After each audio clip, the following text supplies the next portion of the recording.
অন্যান্য দিনের তুলনায় শুক্রবার হলে বাসায় আমার অনেক কাজের চাপ থাকে, কিন্তু আজকের দিনটা একটু অন্যরকম। হ্যালো ভিউয়ার্স, আসসালামু আলাইকুম। কেমন আছেন আপনারা সবাই? আপনাদের সারাটা দিন আজকে কেমন কাটলো অবশ্যই একটু জানাবেন। মাশাআল্লাহ, আমাদের দিনটা আজকে ভালোই গিয়েছে। আজকে এক জায়গায় আমাদের দাওয়াত আছে, আমাদের গ্রামেই বিয়ের দাওয়াত, তাই বাসায় রান্নাবান্নার কোনো কাজ নেই। এজন্যই হচ্ছে একটু বাইরের যে অন্যান্য কাজগুলো ছিল সেগুলো হচ্ছে গুছিয়ে নিচ্ছি। এর আগেও আমি সিমের গাছ লাগিয়েছি, মিষ্টি কুমড়ার গাছ লাগিয়েছি, কিন্তু ওই জায়গায় যখনই হচ্ছে একটু হয়েছে ছাগল এসে খেয়ে ফেলেছে। কেমনটা লাগে বলেন তো? একটা গাছ কিন্তু বড় হতে অনেক সময়ের দরকার, আর এই গাছটা একটু বড় হতেই যদি খেয়ে ফেলে তাহলে কিন্তু খুবই কষ্ট লাগে। বলে না, মানুষ ঠকে গিয়ে শেখে তারপরে কিন্তু জেতে। তো আমারও হলো সেই অবস্থা, প্রথমেই ঠকে যাই তারপরে কিন্তু শিখে যাই। তো এই গাছগুলো হচ্ছে কিছুদিন আগে যখন বৃষ্টি হয়েছিল তখন কিন্তু আমি বিচিগুলো হচ্ছে লাগিয়েছিলাম। দেখেন কি সুন্দর সব গাছ হয়েছে, মিষ্টি কুমড়ার গাছ, তার সঙ্গে হচ্ছে সিমের গাছ। তো এই জন্য এগুলোতে হচ্ছে আজকে কঞ্চা দিয়ে দিচ্ছি, কারণ গাছগুলো যেন এই মাছায় সুন্দর হয়ে ওঠে। তো এর পাশাপাশি হচ্ছে আবার দুই পাশে কিন্তু একটু ঘিরে দিয়ে দিলাম বাঁশের কঞ্চিগুলা ছিল।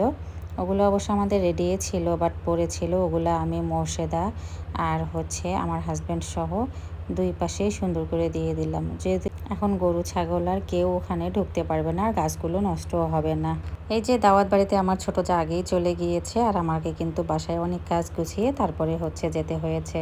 তো ওরা আগেই হচ্ছে খাওয়া দাওয়া করে বের হলো, তারপর হচ্ছে আমরা গেলাম। এটা হচ্ছে আমাদের গ্রামেরই এক ভাতিজির বিয়ে। তো গ্রামের যত অনুষ্ঠান হোক না কেন, সব অনুষ্ঠানে কিন্তু আমি, আমার শাশুড়ি আম্মার বাচ্চারা অ্যাটেন্ড করেছি। এই ফার্স্ট টাইম হচ্ছে আমার হাজব্যান্ড সহ গ্রামের একটা প্রোগ্রামে আমরা গিয়েছি।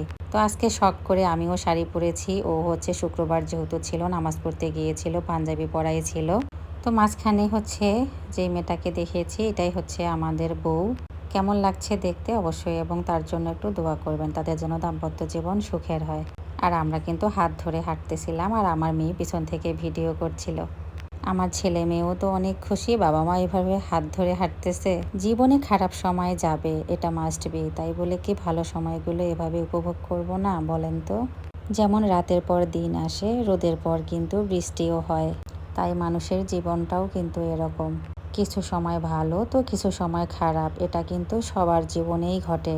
তো বাসায় আসার পরে হচ্ছে রেস্ট করে তো রান্নাবান্না শুরু করে দিলাম।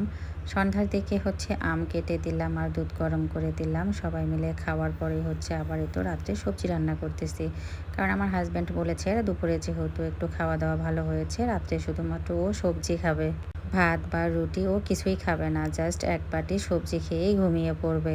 ছোলা ভিজিয়ে রেখেছিলাম, এগুলো সিদ্ধ করে নিলাম এই সুযোগে। ভিডিওটা যারা দেখেছেন তাদেরকে অসংখ্য ধন্যবাদ। নতুন অডিয়েন্সরা ফলো দিয়ে পাশে থাকবেন। আল্লাহ হাফেজ।